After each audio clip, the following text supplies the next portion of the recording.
C'est une décision qui risque de faire beaucoup de bruit dans le monde du football, alors que les rumeurs de transfert intensifiées autour de Ronald Araujo, le FC Barcelone vient de faire une annonce qui pourrait changer la donne. Restez bien jusqu'à la fin, car on vous dévoile tous les dessous de cette décision stratégique qui concerne un des meilleurs défenseurs de la planète. Le FC Barcelone a officiellement pris position concernant les avenirs de Ronald Araujo, son défenseur central uruguayen. Malgré les offres mirobolantes venues de grands clubs européens comme le Bayern Munich, Manchester United ou encore Chelsea, la direction du Barça vient de fermer la porte à un transfert. Et le message est clair, Araujo n'est pas à vendre. Dans les coulisses du club, cette décision est motivée par une conviction forte.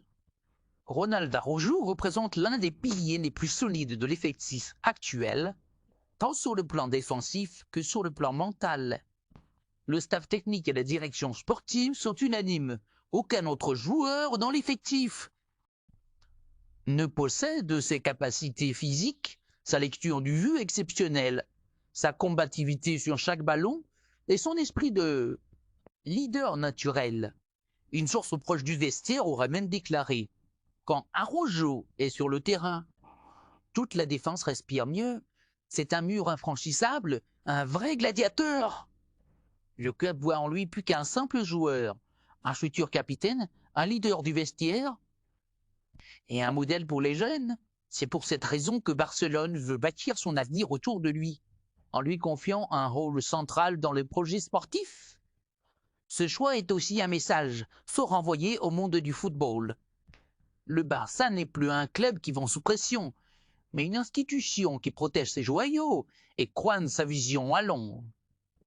Avec Araujo, le club catalan veut retrouver la solidité défensive qui a fait sa gloire à l'époque de Puyol et redevenir une référence en Europe. Alors, qu'en pensez-vous et à ce que le FC Barcelone a eu raison de refuser toutes les offres pour Ronald Araujo? Pensez-vous qu'il est aujourd'hui l'un des meilleurs défenseurs du monde? Dites-le moi en commentaire.